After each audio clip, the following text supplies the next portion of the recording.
Hola, buenos días, ¿cómo están?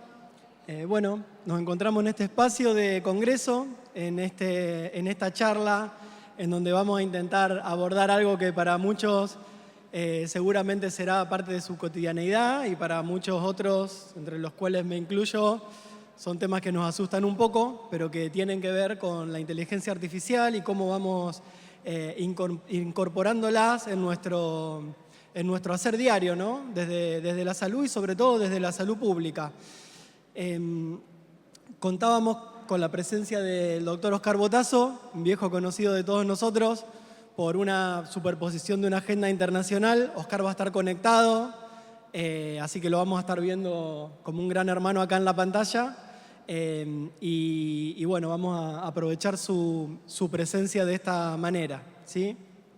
Bueno, voy a comenzar presentándolo a Oscar, que bueno, es un médico distinguido de nuestra ciudad, ¿sí? Es investigador del CONICET y de la UNR, ha publicado cantidad de trabajos científicos y libros. Y bueno, y nos acompañan hoy Luciano Anselmino. Luciano es biólogo, es doctor en ciencias biomédicas, es investigador del CONICET también y es docente de una carrera nueva de nuestra universidad, que es la Tecnicatura en Inteligencia Artificial, ¿sí? Que va camino a ser licenciatura, según estuvimos charlando, así que bueno, vamos a aprender un poco con él.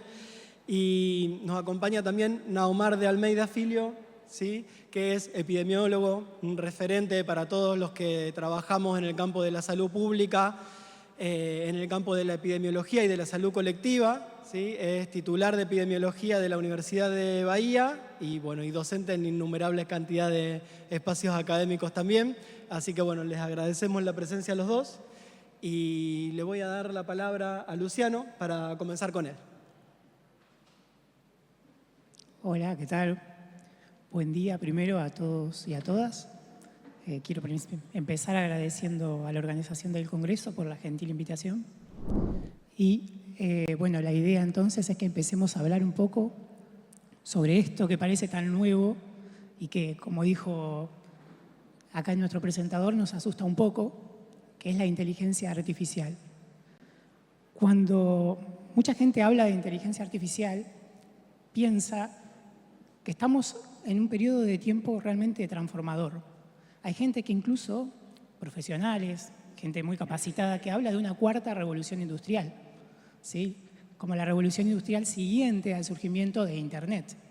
Esta cuarta revolución industrial está de alguna forma iniciada, o sea, esto es el comienzo, la inteligencia artificial, de este fenómeno, que no hay duda que es un fenómeno histórico, y que en algún punto culminaría con el desarrollo de la robótica, ¿sí? Que es lo que falta para que esto de alguna forma tenga función. Pero, ¿de qué hablamos cuando hablamos? Vamos a empezar pensando en eso. ¿De qué hablamos? Hablamos de inteligencia. ¿Sí? Esto es una palabra que por ahí parece algo cotidiano para nosotros, pero que tiene un trasfondo mucho más complejo. ¿Sí? La definición más conocida de inteligencia ahora se refiere o está relacionada con la captación y el procesamiento de la información y con el uso de esa información en nuevos contextos, ¿sí? La aplicabilidad de esa información que captamos. Ahora, la realidad es que hay organismos, no sé si está mi presentación, es que hay organismos en la naturaleza que también son inteligentes.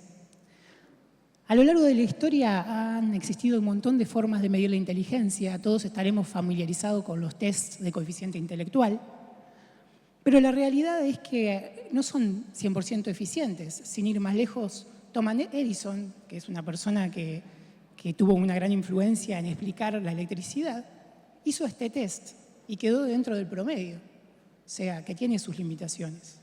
Más adelante se desarrollaron los que conocemos como teorías de lo que es la inteligencia múltiple, que focalizaba la inteligencia, la subdividía ya en diferentes procesos cognitivos como la creatividad, como la inteligencia emocional, ¿no?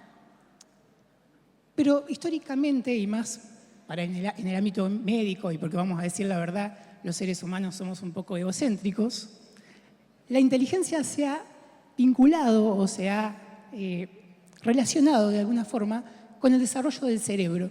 Nosotros pensamos que de alguna forma el desarrollo cerebral tiene una vinculación directa con la inteligencia. Pero la realidad es que existen organismos, acá yo tenía una foto para mostrarles, pero todavía no se muestra mi presentación, pero se los voy a contar, ¿sí? Esto es un poco, tiene un trasfondo un poco de mi formación como biólogo. Hay un organismo que es un moho mucilaginoso, más conocido como blob, que no es más que un organismo que parece como una plantita, pero que muchos científicos japoneses han utilizado para trazar rutas de transporte, ¿sí? ¿Qué tiene de interesante o de diferente este moho? Que tiene mecanismos para captar información del medio externo, ¿sí? Tiene unas prolongaciones. Vamos acá. Ahí va. Bueno, esta es la foto que yo les estaba mostrando, acá a la derecha. ¿Sí? Este es este moho del que yo les hablaba. Y al lado hay una imagen de la publicación científica de esta gente japonesa que la usó justamente para trazar las rutas del subte de Japón, ¿sí? Este organismo tiene prolongaciones y a partir de estas prolongaciones lo que hace es emitir señales químicas que le permiten de alguna manera interpretar señales del ambiente y tomar decisiones sobre cuál es el camino más corto a seguir para, de alguna manera, acercarse lo más rápido posible a obtener alimento.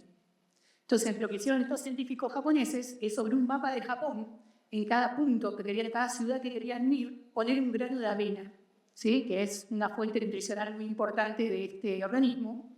Dejaron que el organismo se expanda y encontraron que esas rutas realmente eran muy efectivas. Y cuando cambiaban de lugar estos copos de avena, el moho se adaptaba al cambio y trazaba una nueva ruta.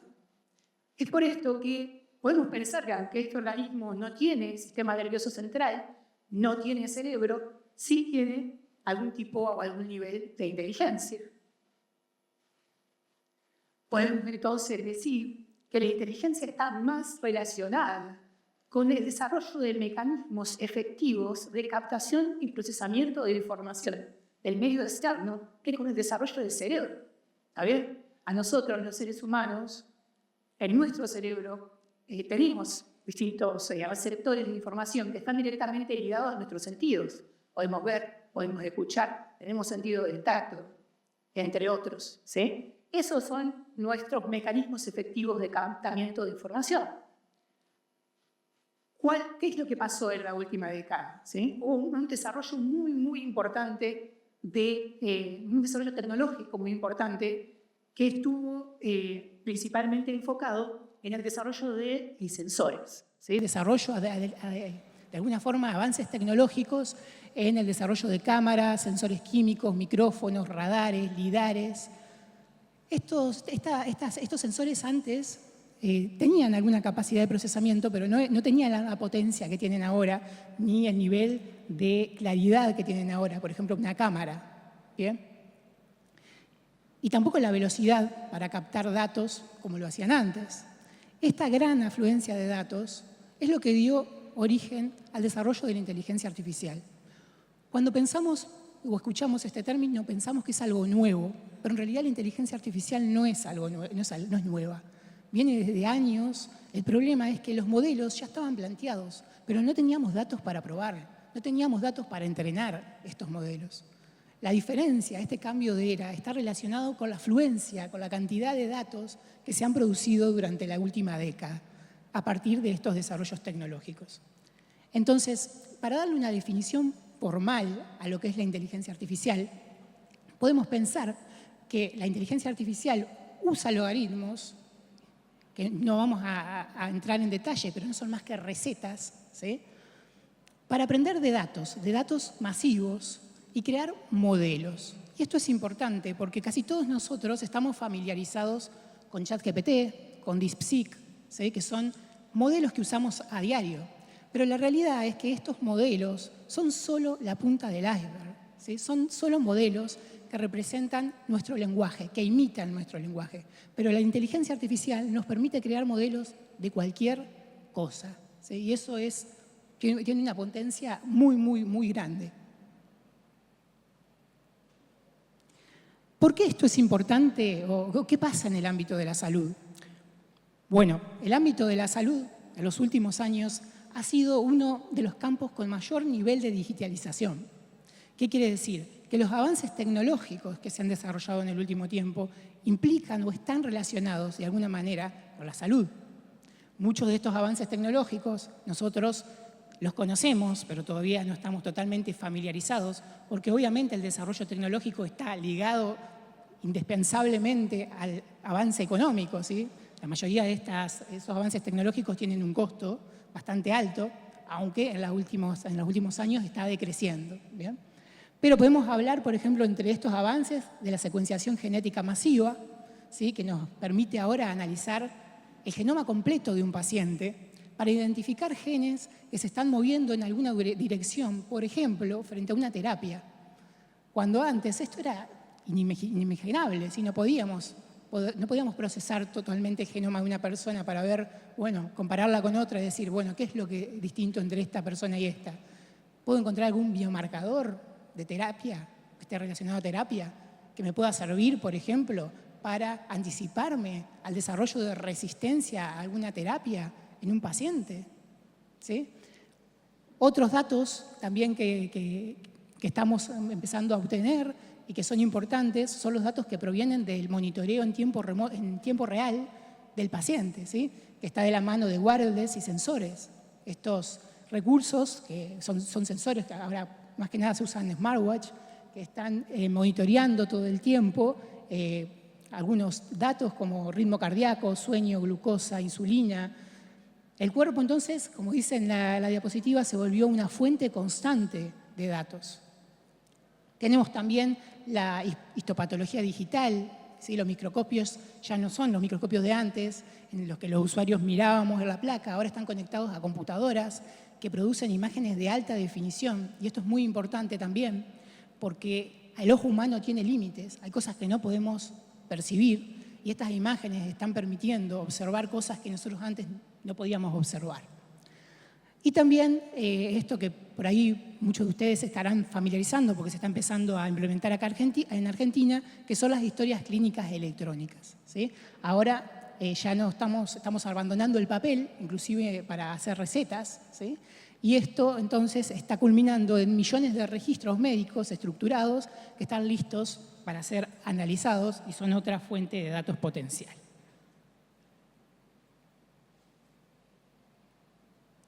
Entonces, ¿por qué la inteligencia artificial es tan importante en salud?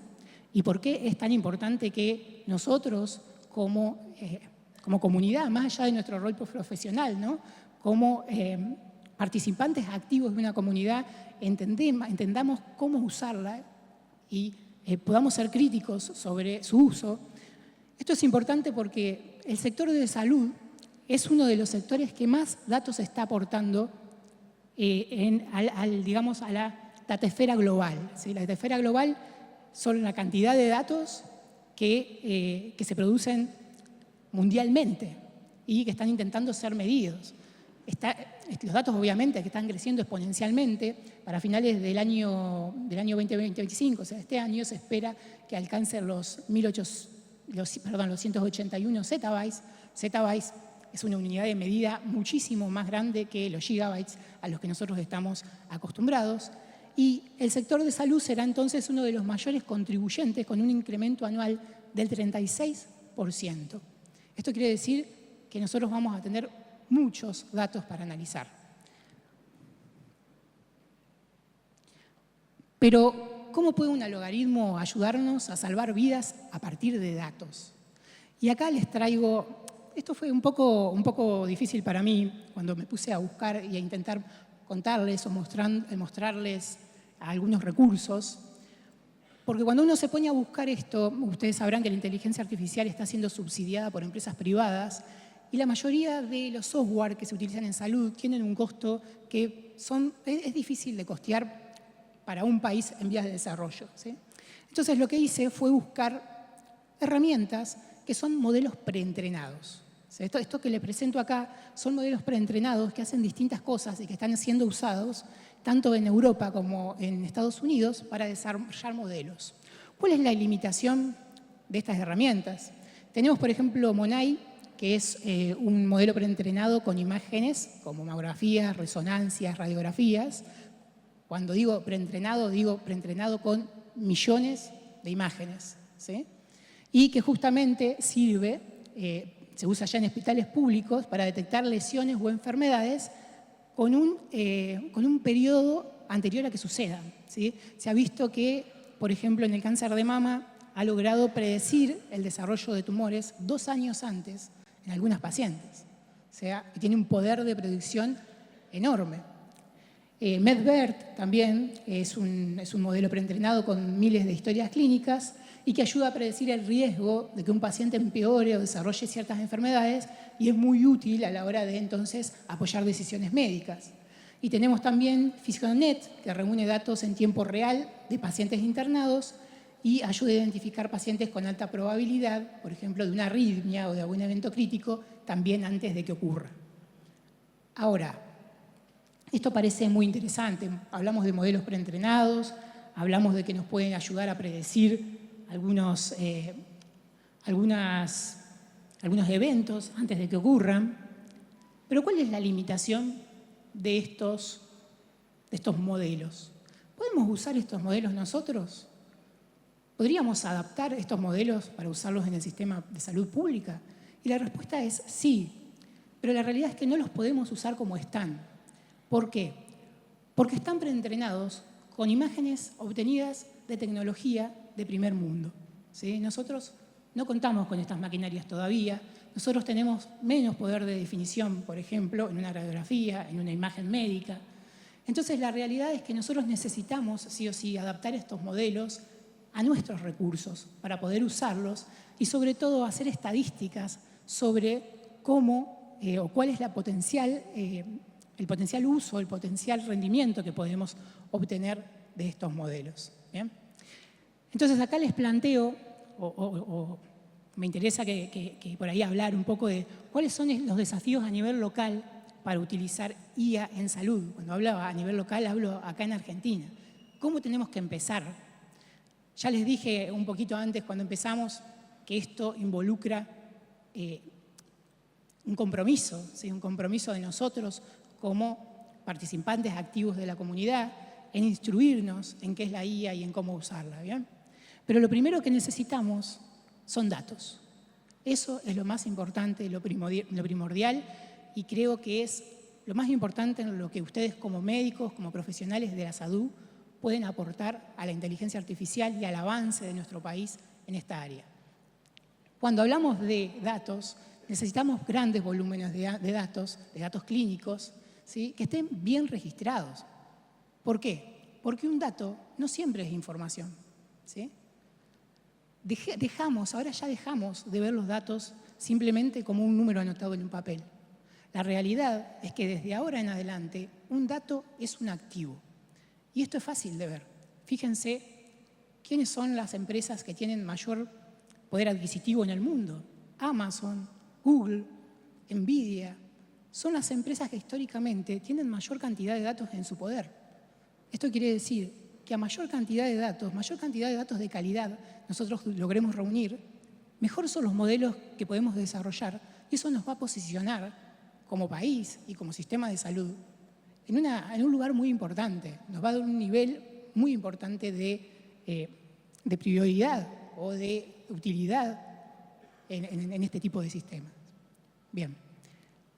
Ahora, una vez que tenemos los datos, estos datos, ahora vamos a hablar un poquito de esto con los otros speakers, pero obviamente que ustedes saben que los datos en medicina son datos altamente sensibles, por lo tanto tienen que estar acompañados, ¿sí? Del desarrollo de protocolos de seguridad y de privacidad de datos. ¿Bien?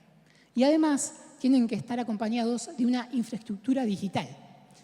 ¿Y de qué hablamos cuando hablamos de infraestructura digital? Bueno, la necesidad de una plataforma digital que homogenice y conecte la información entre instituciones. No nos sirve de nada tener historiales historiales electrónicos de pacientes, si nosotros no podemos acceder a ese historial si el paciente se atendió en distintas instituciones? No podemos reconstruir la historia de un paciente si no podemos acceder a la información. Necesitamos una plataforma que conecte instituciones, una plataforma interporable, ¿bien? Y además necesitamos lugares donde almacenar esa gran cantidad de información que ahora generalmente se está haciendo en la nube. Todo esto, obviamente, requiere de equipos técnicos, tanto en desarrollo y mantenimiento de modelos de inteligencia artificial como en ciberseguridad, para justamente, de alguna forma, asegurar la privacidad y el uso y gestión de estos datos. Y como último punto, y creo que más importante, capacitación del personal de salud, aprender a registrar información de forma prolija y ordenada.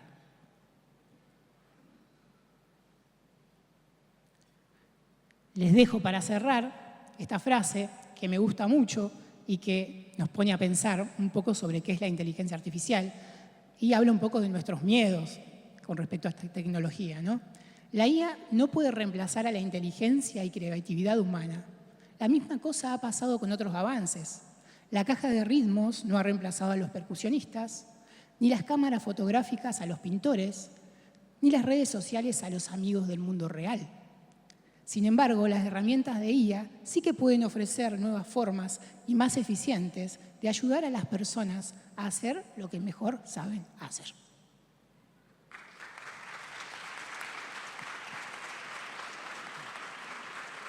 Muchas gracias, Luciano. Bueno, Oscar, no sé si me estás escuchando ahí, si tenés micrófono abierto. ¿Me escuchan ustedes? Sí, perfecto, muy bien. Bueno, Oscar, buenos como días dijimos... y disculpas que tengo que estar, pero probablemente como la reunión que tengo va a terminar a las 13, si esta mesa sigue en curso yo me puedo volver a ligar.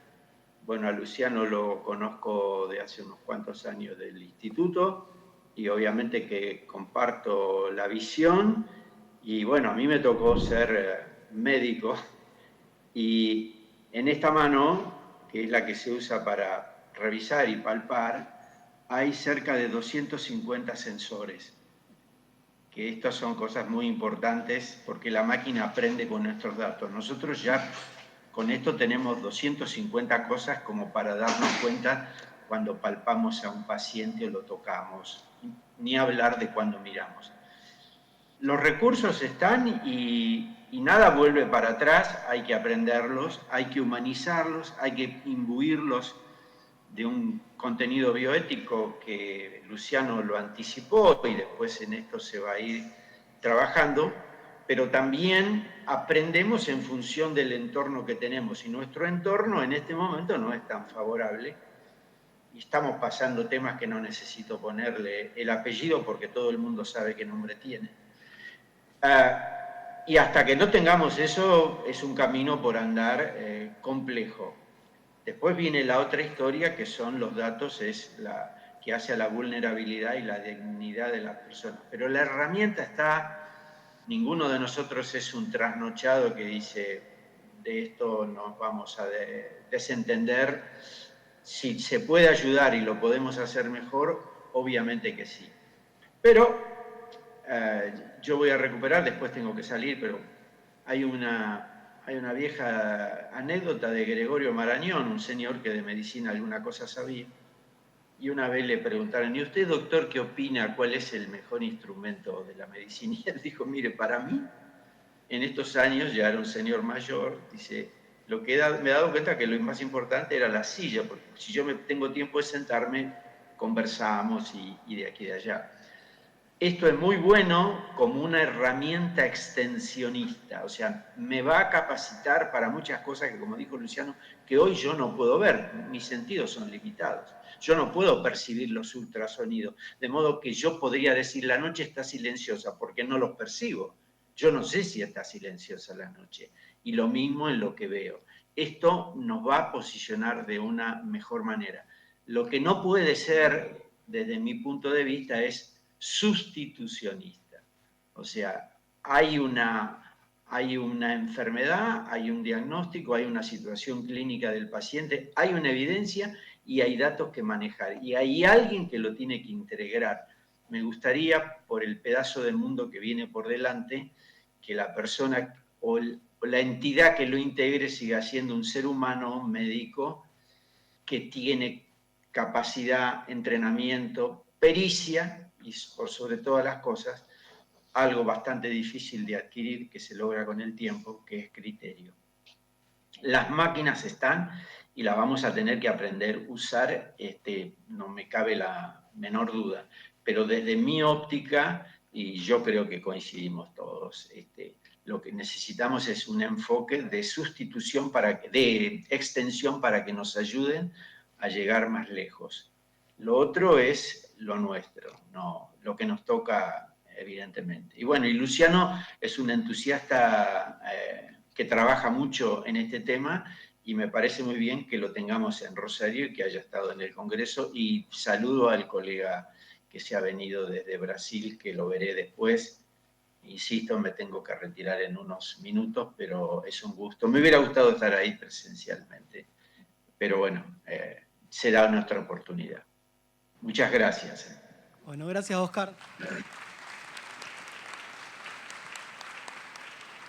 Bueno, gracias, Oscar. Tenemos tu presentación, así que vamos a comenzar. Oscar nos dejó su presentación grabada. Es una presentación breve que vamos a compartir ahora. Y bueno, si está listo el video, la compartimos.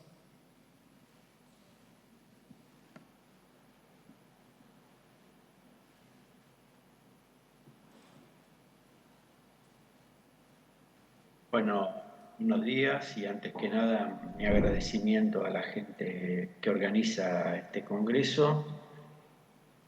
Soy médico, bueno, y doctor hace muchos años y me dediqué a la infectología al principio, después me corrí a la inmunología y todo mi historial fue hasta el año 92, digamos, analógico. Después vino la parte digital de la computadora, después vino Internet, todo lo que ustedes conocen. Y ahora, sobre el tramo final, por así decirlo, aparece esta historia o esta herramienta de la inteligencia artificial en un contexto de la medicina en el cual podríamos decir, bueno, en la modernidad hubo un proyecto de la tecnociencia y en lo cual encaja lo que después fue la tecnomedicina. Simplemente para empezar a tratar un poco de esto en un repaso, por así decirlo, de los claroscuros, de lo bueno y lo que hay que tener cuidado, se me ocurrió traer esto de Juan de Mairena, que para el acto médico es una cuestión muy importante, ¿no? No basta la razón, el invento socrático para la convivencia humana, sino la comunión cordial, una convergencia de corazones en un mismo objeto de amor. Y esto para la medicina es bastante importante, sobre todo si queremos tener en cuenta que vinimos en Occidente de la mano de un señor que se llamó Hipócrates, que esto hace más o menos unos 2400 y picos años lo tenía bastante en claro. De modo que una especie de recuerdo y de contextualización. Bueno, yo pertenezco a un instituto de dependencia, UNR, CONICET, y soy investigador en la universidad y en el CONICET. La historia de la técnica, el ser humano y la técnica, uno podría decir que es una suerte de prótesis que nos pudimos armar e inventar para compensar algunas trabas. El conocimiento científico es algo que se gana, no tan fácilmente, sino con un trabajo de todos los días, y a veces ese conocimiento nos permite desarrollar un objeto tecnológico, una técnica. Y eso compensa algunas limitaciones inherentes propias al ser humano. Si yo lo tomo desde la historia, también podría decir que la rueda fue un invento fenomenal, mismo el pan. Tuvimos que salir ya no fue necesario salir a cazar todos los días, ya podíamos cosechar el trigo, molerlo y después ponerlo a fermentar y hacer algo que nos permitía comer independientemente de que lloviera o hiciese mucho frío, etc. De modo que podríamos decir, recuperando un concepto de un eticista Maliandi, ¿no? Que es una suerte de prótesis. Que esto tendría que ir acompañado de un ejercicio moral, de morus. No vamos a hablar acá, a hacer la distinción de que algunos dicen que no, otros que sí, de moral y ética, pero como un ejercicio de una función protética dirigida en alguna medida a compensar o contrarrestar nuestra tendencia a desplazar o dominar al otro. Todo, no hace falta que yo abunde en ejemplos, todos nos vamos a dar cuenta inmediatamente de cómo ha servido muchas cosas de estas técnicas para desplazar o dominar. De modo que a la par de esto debería existir un ejercicio moral protético, no vendría mal. Pero bueno, las cosas no son ideales. La ética de por sí, la tecnología, perdón, de por sí tiene un conflicto ético. El concepto de la técnica está ligado al límite, o sea, los de la técnica, límites inherentes a ella. Yo siempre puedo ahondar en entender algo, pero hasta un cierto punto, o sea, que lo impone ese límite y obviamente algunos límites naturales que la técnica ayuda a superar. Yo en este momento estoy grabando esta clase, no puedo estar presencialmente, me voy a ligar porque después tengo otra actividad y gracias a la técnica puedo hacerlo en otro tiempo no hubiese sido posible, ni soñable, ni pensable. De modo que esto ayuda a superar, pero impone ciertos límites y hay una ambigüedad o ambivalencia de la técnica que lo podríamos desgranar en un aspecto ontológico, la oscilación entre lo natural y lo artificial, y lo axiológico, la técnica es buena, útil, que me permite superar límites, pero podría ser mala en la medida que me impone nuevos límites, y otro dice, bueno, pero superemos, vayamos más adelante, no hace falta que yo abunde en ejemplos. Pero sí, todos atestiguamos y lo vemos día a día de los riesgos de la excesiva tecnofilia. La veneración de los adelantos técnicos y su apoyo ilimitado recuerdan la insensatez del aprendiz de brujo que desata precisamente fuerzas que no sabe después controlar. Y tecnofilia hay en abundancia, ¿no? Tampoco voy a ejemplificar porque ustedes lo protagonizan igual que yo. Se me ocurrió traer a cuenta algo que los británicos, que tienen un sistema nacional de salud y que lo tienen que cuidar y que son muy conscientes, que hicieron un documento generado en 1979, o sea que estamos hace 45, 46 años, dentro de poquito cumple 46, del Colegio Real de Médicos que clasifica los avances tecnológicos medidos en 3 categorías. Habrá mucho más, yo simplemente traigo esta porque me parece que da. Los que permiten la curación de enfermedades a un costo moderado. Aplaudimos, estamos en medicina, obviamente. Los que facilitan la prevención de enfermedades y la promoción de la salud con poco dispendio. Vuelvo a la carga, estamos hablando de un país que tiene un sistema nacional de salud que se precia. COVID dio un ejemplo de algunas cosas, como fue el ensayo Recovery de la dexametasona, de lo que se pudo hacer. Y los que permiten mantener la salud y una calidad de vida razonable, pero que para su éxito requieren considerables recursos, tanto materiales como humanos. Obviamente que ahí es donde hay que poner la atención, trabajar.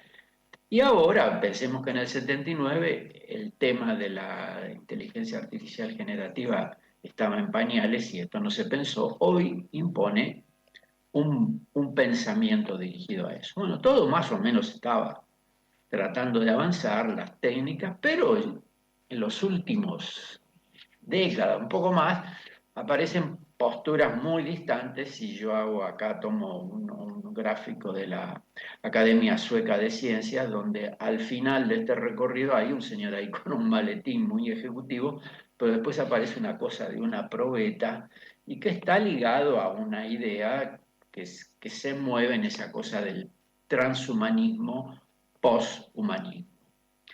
Una superinteligencia, mejoramiento, el enhancement, la manipulación genética con un objetivo genésico a la par del desarrollo de la inteligencia artificial que se fusionaría con nuestros cerebros y va a haber no es un nombre, pero un ser humanoide que ya podría vivir cientos de siglos, cientos de años, y si no, llegar algún día a una perpetuación, a una suerte de inmortalidad. Bueno, esta proclama pozo transhumanista habla de 3 niveles de superinteligencia: una débil, ejecución de tareas a una velocidad muy superior, como al servicio del hombre, como el celular o el chat GPT; artificial general, tarea de compresión, abstracción y razonamiento; y la superinteligencia artificial, máquinas inteligentes que dominarán al hombre y que suponen que van a tener conciencia de su existencia. Esto es un planteo mucho más reciente. Bueno, por ahí se nos cruza a nosotros. Tiene una historia la inteligencia artificial. Bueno, en los años 50 del siglo pasado había intentos de crear máquinas inteligentes que simularan a nuestra inteligencia. Yo quiero que haya una máquina que sea más inteligente. Después tendríamos que redefinir inteligencia, pero es otra historia. En 1990 aparece Machine Learning, focalizado en el aprendizaje de datos existentes para predecir eventos. Deep Learning, en el 2010, el aprendizaje de máquina en base a redes neurales para procesar datos y predecir, porque la medicina tiene que predecir. Y la generativa del 2020, que después se lanza mucho más en el 2022, creación de nuevos contenidos o a partir de indicaciones u otros insumos multimodales. Hay una inteligencia artificial para el trabajo de hoy que es facilitadora, totalmente. Bienvenido. Por ejemplo, para nosotros que hacemos investigación, los papeles conectados, o sea, relaciona con un artículo específico y hace un mapa de conexión.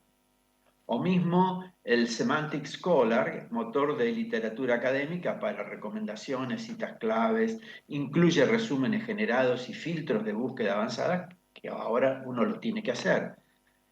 Research Habit, que crea árboles de referencia para ver conexiones entre diferentes papers.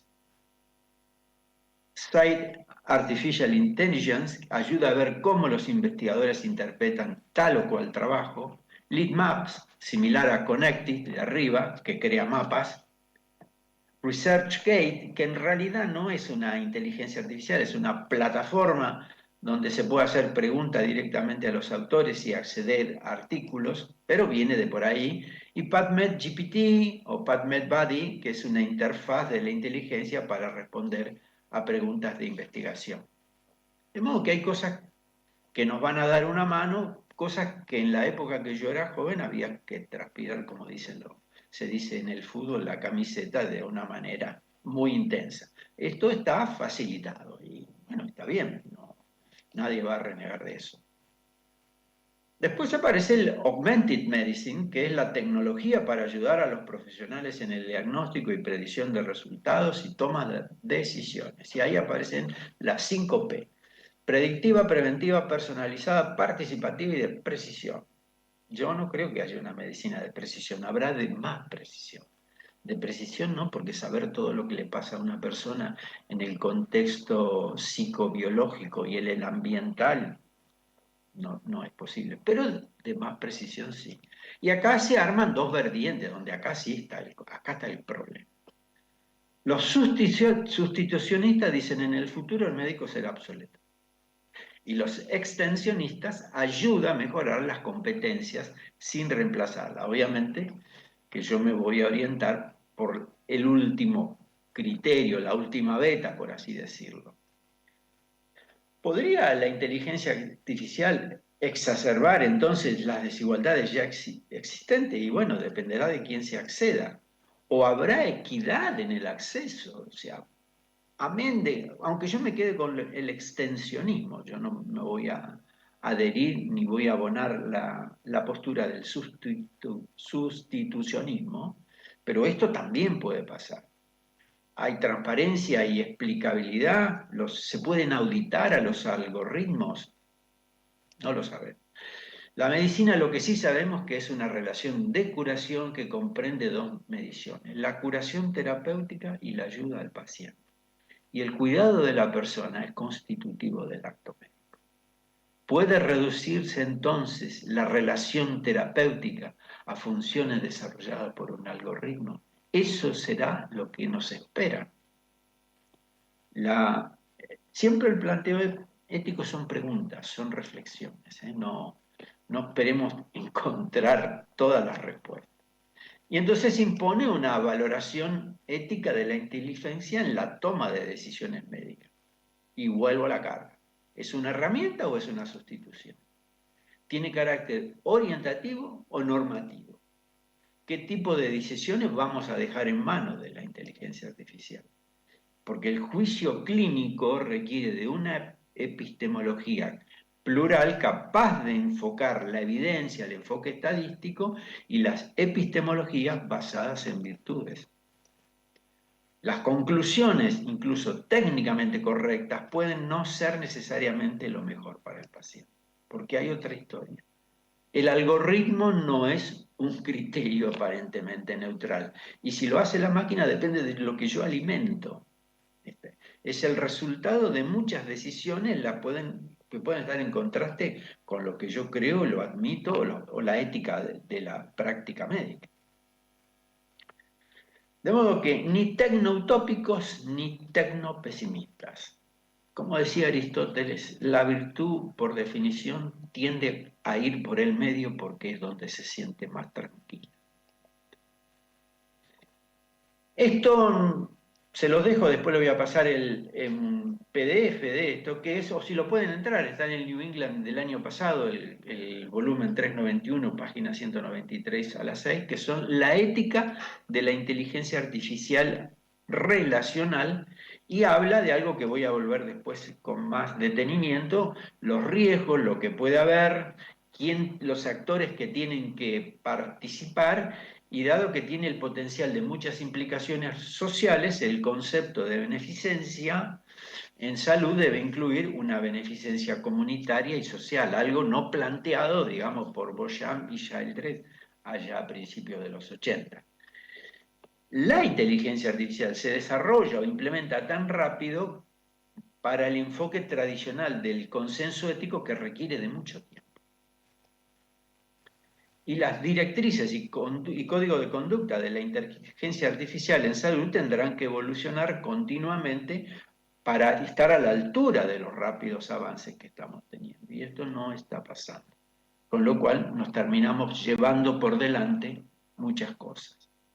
Bueno, esto es la segunda parte del mismo artículo, y si va a haber un rédito, ¿quién se queda con el rédito o cómo vamos a redefinir los dineros, si se puede ahorrar algo o no, en el supuesto caso de que todo esto fuera así? Y si vamos a incorporar valores en el armado de la inteligencia artificial, hay que ver si todos tienen la misma escala de valores en las culturas. Esto no es tan así.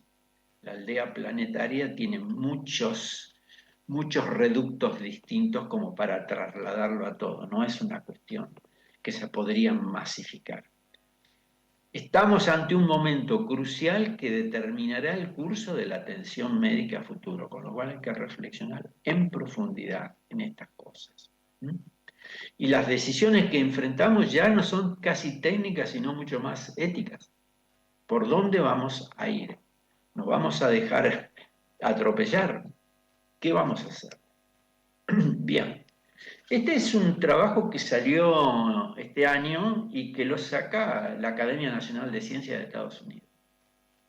Y habla del ritmo en la preparación de las aplicaciones de los grandes modelos de lenguaje. Y dice, bueno, lo que va a haber en el corto plazo, mediano plazo o largo plazo, y ahí está una escala de crecimiento, de procesar un reclamo, la educación del paciente, el diagnóstico, el tratamiento, y finalmente, si esto llega a pasar, tendremos asistentes virtuales, vigilancia en salud, educación médica por máquinas. Obviamente pintado en rojo a la izquierda las cosas que nos pueden ocurrir. De entrada, denegar reclamo. Después puede haber una deformación, pueden haber diagnósticos erróneos, hasta tratamientos erróneos. El documento es de libre acceso y les pongo allí el link para que lo puedan leer. Es un documento muy interesante y a partir de este planteo de lo que se está dando en este momento, los mismos autores hacen los riesgos de lo que podría ser. Privacidad de los datos y seguridad. La inteligencia artificial generativa tiene que acceder a datos de mucha cantidad de pacientes. Y eso tiene un riesgo. Los sesgos y la equidad requieren muchos datos de entrenamiento, porque es generativa y si no se entrena esto no lo va a poder hacer. Y después, para generar respuestas y recomendaciones. Si el training está sesgado, es incompleto o incorrecto, se puede caer, obviamente, en un desacierto. La otra historia tiene que ver con limitaciones en la salida de la respuesta generada, porque se hacen en base a un patrón preestablecido, aprendido por el entrenamiento previo. La fragilidad del algoritmo, la vulnerabilidad a errores, prejuicios o fallas. Y una cosa interesante que a mí me tocó vivir hará unos 5 o 6 meses, las alucinaciones.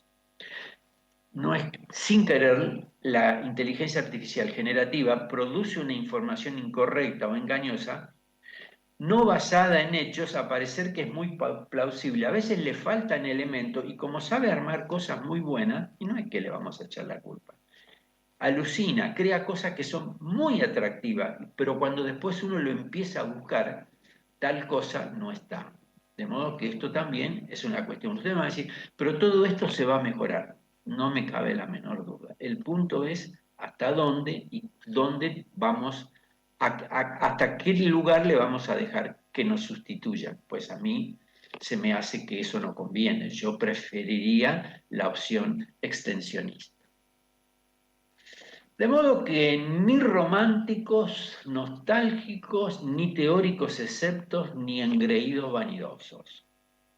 Más bien pragmáticos, cautelosos, conocedores de las fortalezas y de las limitaciones, sí a la complementariedad, sí a la asistencia y el mejoramiento, pero desde mi punto de vista, no a la sustitución, porque la medicina es un acto humano.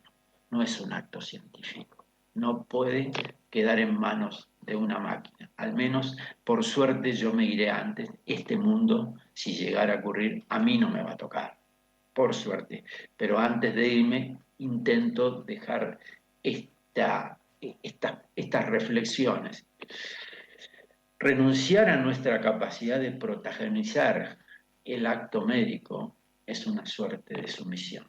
Por ahí no deben pasar las cosas. Bien, muchas gracias por estos minutos, por haberme atendido y quedamos en algún contacto, en algún encuentro.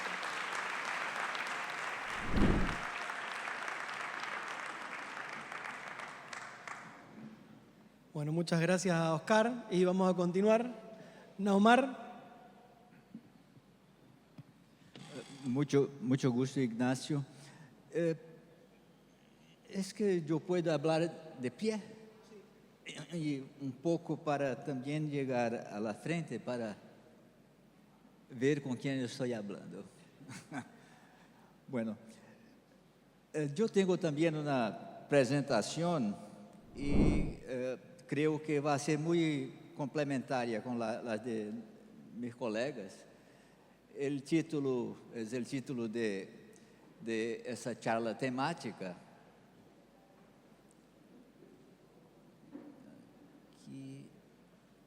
Ahí está. Ese es los 5 puntos que yo seleccioné para condensar en esa charla. Primero, intentar tratar la inteligencia artificial como ideología. El segundo, compartir con ustedes una idea de que es necesario tenermos una competencia crítica una competência tecnológica crítica general para lidiar com o tema da inteligência artificial. yo pretendo también hacer una revisión muy rápida de fundamentos, pero eso ya está muy facilitado porque Luciano y Oscar han hecho introducciones al tema. Yo voy también a proponer a ustedes que hay pseudoproblemas en esa discusión y muy rápido algunos dilemas y desafíos. Bueno, la inteligencia artificial ha sido presentada para nosotros como una mitología, es decir, como una gran construcción mítica, que yo no tengo competencia ni expertise para profundizar. Pero também é apresentada como uma mistificação. Há intento muito claro de apresentar de uma maneira que é uma maneira enganosa. O exemplo, esse é um exemplo, a modelização de esse campo que se chama saúde digital. É uma modelização, por exemplo, esse é um mapa conceptual de la inteligencia, de la salud digital en general, y lo que pasa es que no hay ninguna mención a inteligencia artificial en el año 2019. Y acá está un otro mapa, y ahí ya es en el año 2022, que coloca a inteligência artificial no centro de todo na saúde digital. Algo passou entre 2019 e 2022. Houve uma convergência de interesse de mercado, de interesse de governos e de interesse da mídia que apresentou a inteligência artificial como se fosse, primeiro, algo novo, e já se demonstra que não é novo, é um dos primeiros movimentos de construção da informática, da computação, foi a ideia de inteligência artificial, desde os anos 1950. Não é nova. E também não é central. Aí se pode ver nesse diagrama, por exemplo, que se põe inteligência artificial no centro, o centro de saúde móvel, saúde eletrônica, telesaúde e telemedicina. Não há uma racionalidade nessa apresentação, é sencillamente uma apresentação, um infográfico com um intento de persuadir e também enganar, ponendo a inteligência artificial no centro. Então, essa parte de minha apresentação é a pergunta de por que estamos falando tanto de inteligência artificial. Bueno, la proposición que yo puedo, de alguna manera, proponer como una contribución es que es necesario que tengamos competencia tecnológica para hablar de lo que estamos hablando. Es decir, saber el interno, saber mucho más sobre lo que estamos hablando de que nosotros en general hacemos. Necesitamos una comprensión de lógicas, de los mecanismos, de efectos, de todo eso, para que sea posible tener una capacidad, una habilidad de aplicación que sea una aplicación de las ventajas y una evitación, una superación de los límites de todo eso. Pero essa competência tecnológica crítica deve ser também uma competência contextual. E muitos de nós já falamos de los temas de la sustentabilidade, que é necessário ter uma valoração mais ampla, e em la mesa que abriu esse congresso, eu pensei que foi muito oportuno, muito pertinente, falar de sensibilidade, uma sensibilidade ecoétnico-social. E aqui entro nesse segundo ponto de meu argumento, que é una revisión de los fundamentos de la inteligencia artificial. Mi sugerencia es que hablamos de quase conceptos, pero es posible una conceptualización objetiva que Luciano ya ha hecho con mucha precisión. Vamos a hablar de la recursividad, que es la principal definición de lo que llamamos de inteligencia artificial, es su capacidad de cambiar la sintaxe de sus modelos e pouco essa transição de los dados a la informação. Essa é uma definição que intenta ser sencilla, muito sencilla. Inteligência artificial como programas de computadora compostos por cadenas de comandos formadas por algoritmos recursivos ou interativos, que se autoprogramam a cada novo ciclo de processamento. Essa autoprogramação não é nada novedoso, não é nada complexo, e se chama de aprendizagem de máquina, mas não é uma aprendizagem, é uma reprogramação que é programada, essa reprogramação. E eu posso falar pouco mais dessa terminologia, porque se habla de aprendizagem de máquina, se habla também de aprendizagem profundo, redes neurais e todos esses conceitos que são quase conceitos. Mi ponto é que é necessário que nós tenhamos o domínio da significação desses conceitos para empleá-los. E, por exemplo, o uso. Em inglês não há muito problema em que se diga learning, pero em nossas línguas, aprendizagem é muito mais que el learning. Essa é uma discussão que os educadores têm muito. E o outro ponto é esse tema de se confunde nesse momento em la discussão sobre inteligência artificial, tipo de inteligência artificial. Para ser mais rigoroso, subtipo de inteligência artificial, que são os modelos de linguagem, os robôs linguísticos de conversação, que servem para isso, para conversação. Então, eu vou falar agora pouco sobre as tipologias de inteligência artificial e as funções. Há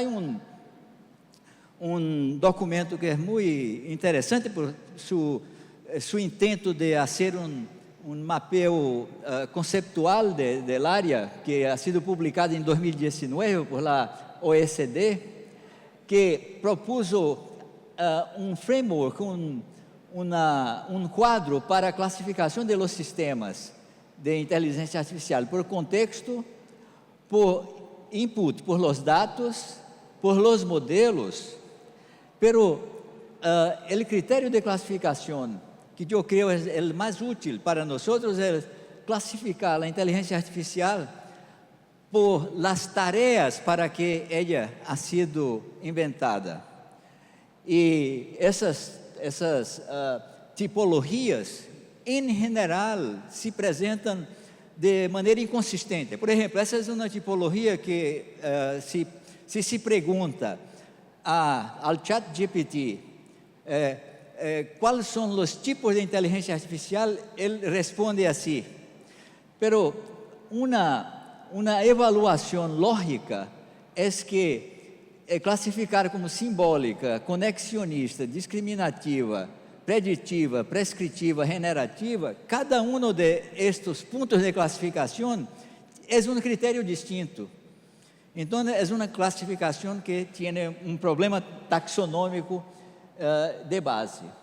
E a classificação da OECD é interessante porque cada uma das classificações possíveis tem seu critério muito claro. E o critério de funções é um critério que descreve para lo que se ha inventado o uso de los algoritmos recursivos para reconhecer padrões, é muito bueno, para a detecção de eventos, é decir, cambio em situação, para previsão Y ahí hay una convergencia con lo que los epidemiólogos han hecho todo el tiempo, que es el análisis de riesgos, optimización de procesos, modelización de datos, como Luciano había dicho. Lo que la IA hace es modelizar, producir modelos. Es posible también personalizar, es decir, especificar un conjunto de dados e interaccionar. Y por ahí se puede ver que si llamamos de inteligencia artificial a los chatbots de modelos de lenguaje solamente, estamos hablando de una de esas funciones. Y ahí solo un ejemplo, no es nada muy técnico, pero para ejemplificar lo que es un algoritmo recursivo. Ese es un scatterplot de una predicción y un resultado real. Y el algoritmo que analiza un conjunto de datos, y acá está un lenguaje que es el más empleado, que es el lenguaje Python. Ustedes pueden ver aquí que todo empieza con la importación de archivos de datos o de bibliotecas de datos. Pero lo que pasa es que el fin de la programación, y lastimablemente la diapositiva está cortada abajo, ahí, no sé por qué razón, pero el fin de la programación es un establecimiento de un archivo que sustituye el archivo original que compuso la base de datos que fue analizado ahí. Pero eso no tenía ningún problema si nosotros hiciéramos una aplicación del algoritmo a aquella base de datos una vez. Y es eso que los epidemiólogos en general hacen, una vez. Y si cambia la base de datos con los resultados, la base de datos cambia y el programa sigue haciendo el mismo análisis. Entonces eso se llama como si fuera aprendizaje, pero es una programación que repite, pero ella solo marcha si nosotros repetimos los ciclos. Y lo que pasa es que la precisión de la estimativa, que ese algoritmo ha sido diseñado para aumentar la precisión de estimativa, él procesa en una velocidad tal que puede ser 1.000 millones de veces de ciclos, haciendo con que la predicción sea más precisa por el hecho de que la base de datos cambia para valores cada vez más próximos a los valores reales.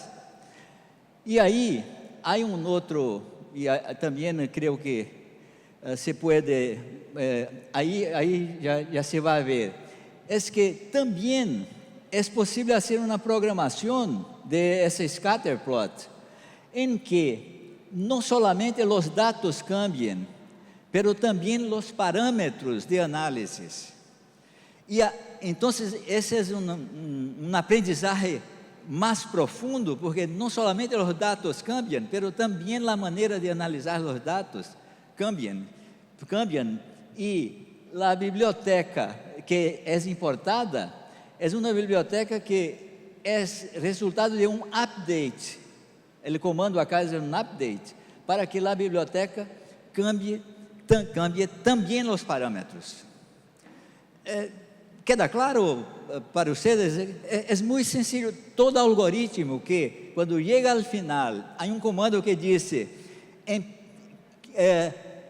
cambie la base de datos y cambie la biblioteca de parámetros y rode, se dice rode, Ricardo, rode de nuevo. Esse é um ciclo recorrente que é iterativo Y eso es sencillamente todos los algoritmos recursivos son los algoritmos de inteligencia artificial, tienen esa definición. Bueno, si eso es útil para nosotros,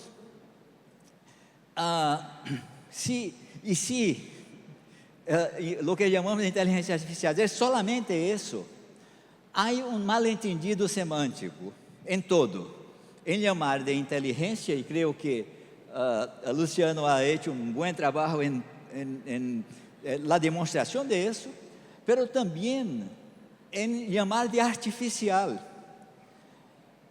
Y hay una cuestión que sigue, ¿por qué los modelos largos del lenguaje siguen con tanto protagonismo para nosotros?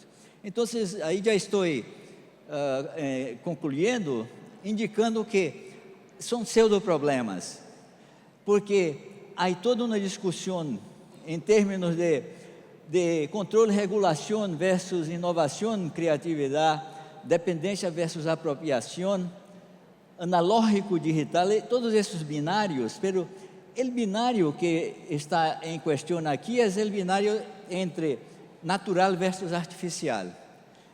E a história desse binário é uma história milenar, é um binário que já estava em Aristóteles. A distinção entre o que está em la natureza, alejada, enajenada do humano, e o que é artificial, que é humano. E inteligência artificial não há nenhum sentido contraponerla à inteligência humana, porque também é hecha por sujeitos humanos. Há algum sentido em la ideia de que alguns fatores podem ser originados do humano, são antropogênicos, há uma agência, e fatores que não são resultado de uma ação humana. Pero a etimologia histórica nos mostra que natural, que seria o opuesto de artificial, viene del latín fuente, sencillamente fuente. Y artificial es lo que es hecho por un artesano, un artefacto, es resultado de una artesanía. Y para la conclusión, yo voy a proponer un poco ese diagrama, porque hablamos mucho de los términos datos e información, e isso não é uma confusão semântica sencilla, porque mesmo a teoria matemática da informação emplea o término informação. Em la ideia que o conhecimento hace parte de um modo de produção, donde há conjunto de actos humanos de observação que produzem signos que são registrados. Esses signos registrados necessitam de uma codificação, que é uma transformação de los signos para que sejam dados. Os dados não têm nenhuma importância solos. Então, a ideia de que se producen datos y los datos son extraídos, eso todo tiene algún valor si cambian para información, y el proceso de esa transformación de datos para información es un proceso de análisis.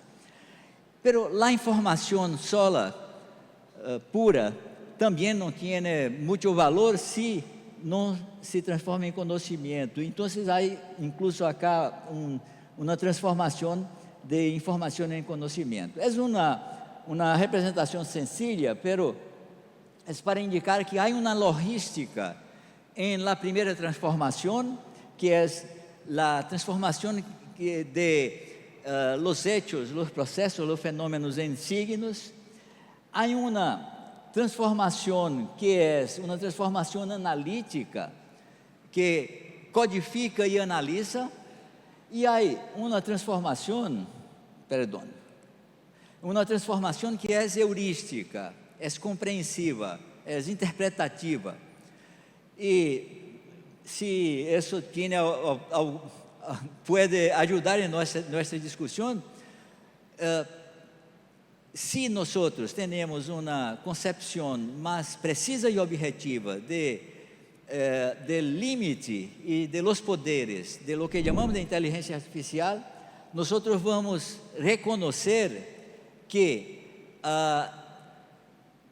ese conjunto de procesos tiene el límite de llegar solamente en los ciclos de transformación de los signos en datos, después de los datos en información, y sin el trabajo humano, creativo, de nosotros como sujetos epistémicos, la producción de conocimiento y de saber está fuera del alcance de la automatización con algoritmos de esa naturaleza. Entonces, eso fue lo que yo pensé en traer para ayudar nuestra discusión. Y los desafíos, dilemas que son ontológicos, son heurísticos, son analíticos, son logísticos y, sobretudo, son políticos. El ético, en mi posición, están involucrados en los dilemas y desafíos políticos. Yo tengo mañana una presentación con Ricardo Nid sobre el problema de la epidemiología, y yo decidí, Ricardo, remeter para mañana essa discussão, porque não se aplica só à inteligência artificial, se aplica a todo esse contexto de saúde digital em termos de organização de los sistemas de salud, que é o que nos interessa nesse momento. Gracias.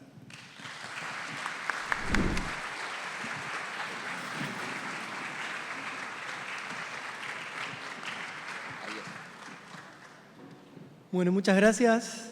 Yo quería primero pedirle al público que vaya pensando si tiene alguna pregunta, alguna inquietud, algún comentario para hacerles.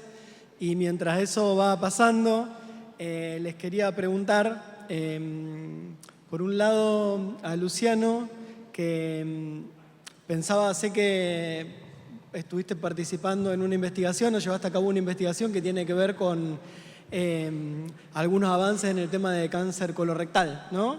Y que es un tema altamente prevalente.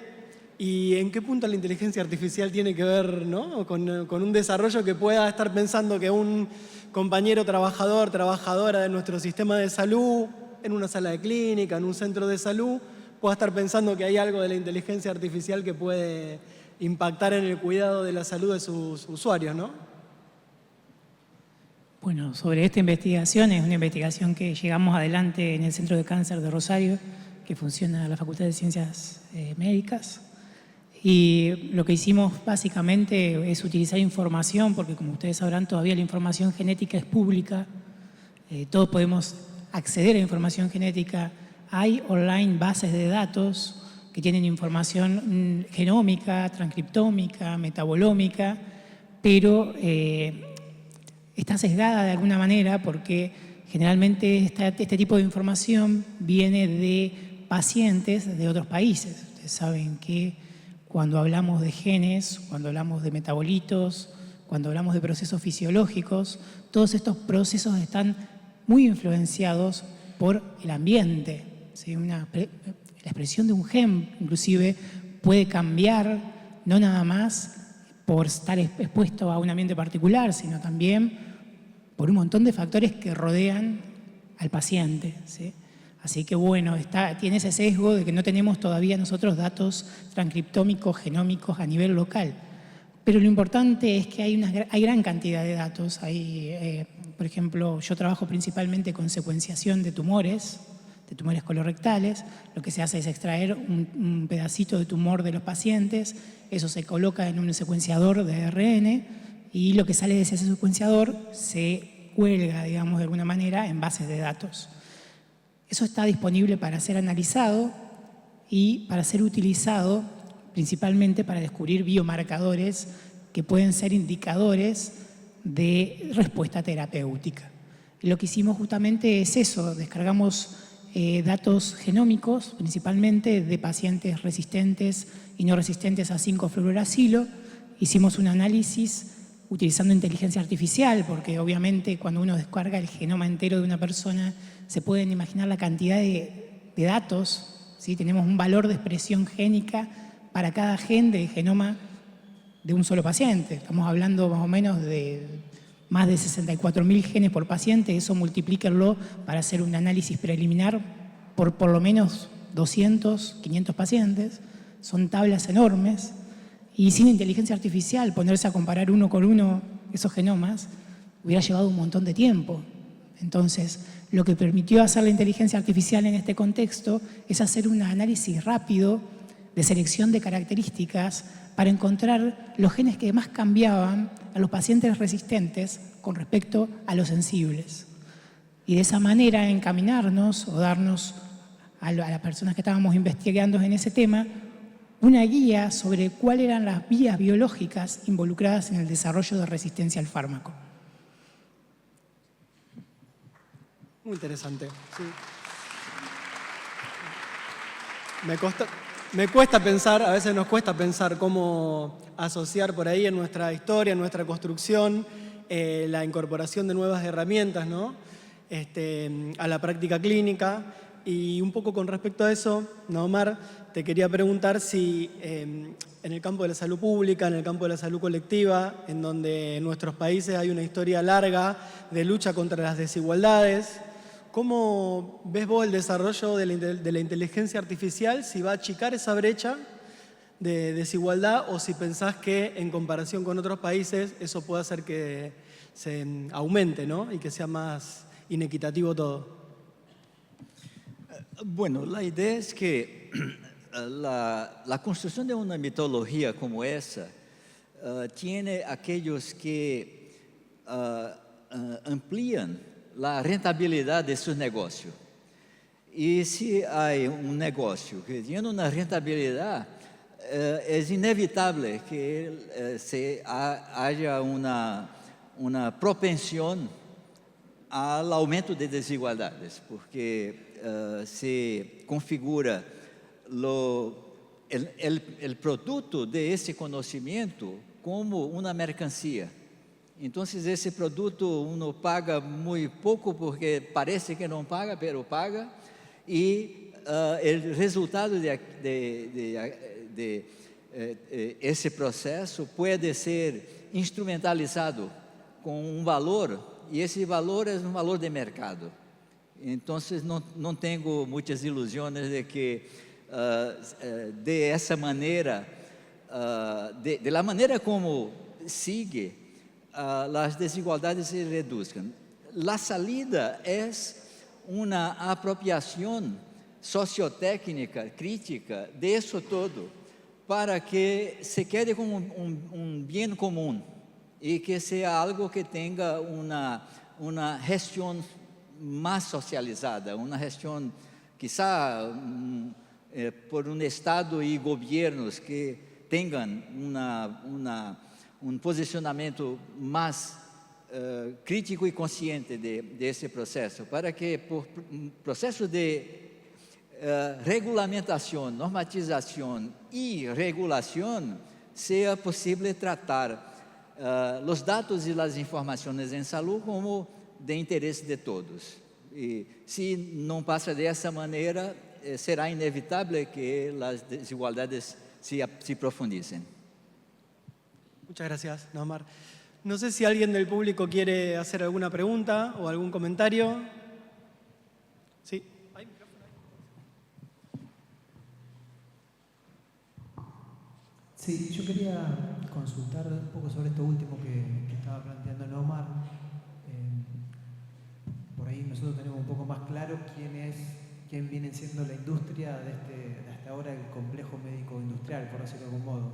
Quiénes son los financiadores, cómo se mueve, dónde se concentra esa producción de conocimiento, digamos, para saber si hay como una proyección de por dónde viene, quién financia esto, cuáles son las herramientas técnicas y por dónde deberían venir las regulaciones.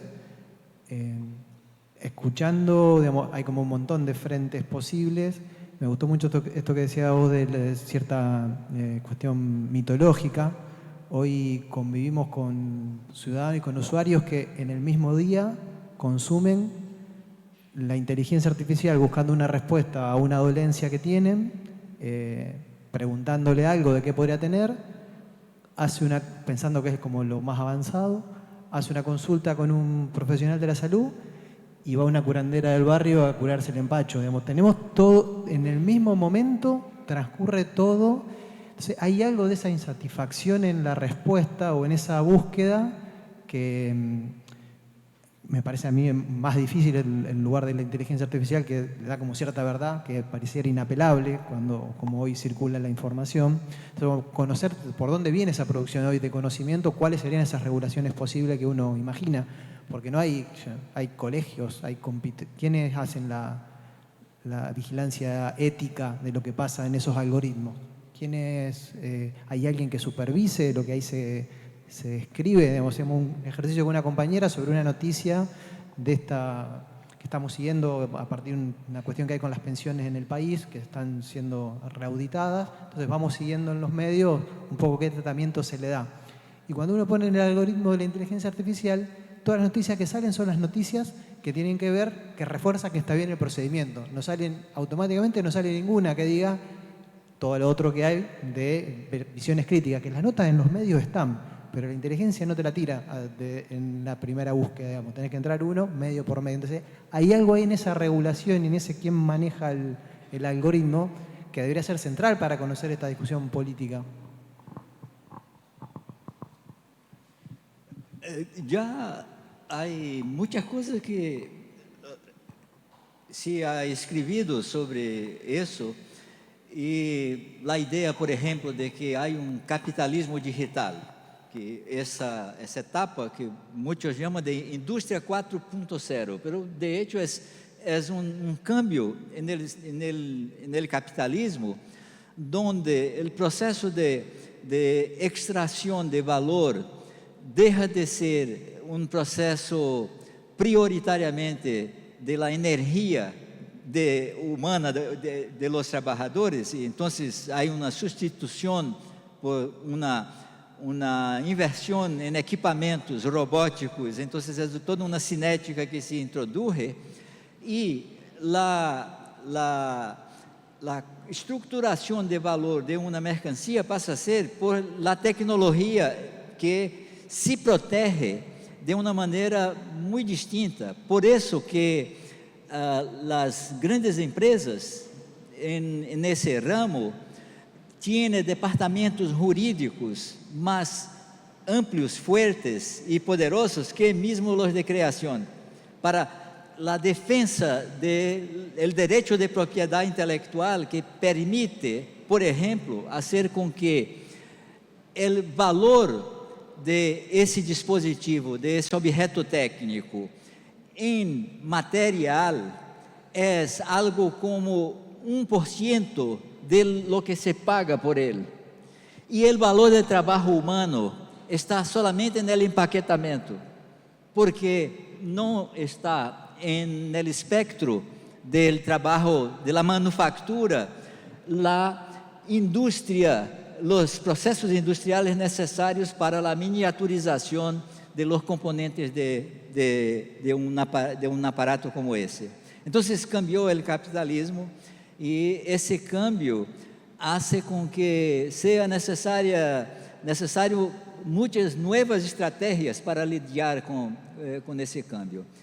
Y es claro que los que están al frente de ese proceso tienen toda conciencia de lo que se pasa. Por ejemplo, un ejemplo muy directo de eso, la industria tecnológica tiene los lobbies más poderosos en los legislativos, en las democracias, y hacen todo un esfuerzo de romper con los procesos democráticos y que su poder sea un poder oligárquico. Y eso ya se describe en muchas sociedades en ese momento. No sé si pasa algo así, pero en Brasil eso es muy patente. La fuerza de los conglomerados económicos en el Congreso Nacional, por ejemplo, y mismo en la elección. Y lo que es nuevo en eso es el empleo de todo ese aparato para la influencia, la intervención directa en los procesos políticos, que eso ya se ha demostrado con mucha claridad. Pero Fernando, esa es una cuestión muy seria que nosotros necesitamos comprenderla desde su interior, también con competencia tecnológica crítica en la política, no solamente en la salud.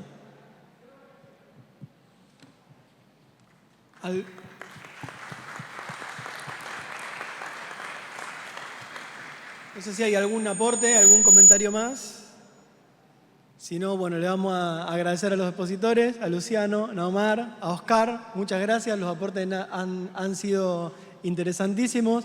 Les decimos a todos que las ponencias de cada uno de los expositores y todo lo que se trabaja en el Congreso va a estar puesto después para que no pase lo que le pasó a Roxana en formato digital, ¿sí? Para poder tener acceso y democratizarlo, ¿sí? Así que bueno, muchas gracias y continuamos con el Congreso.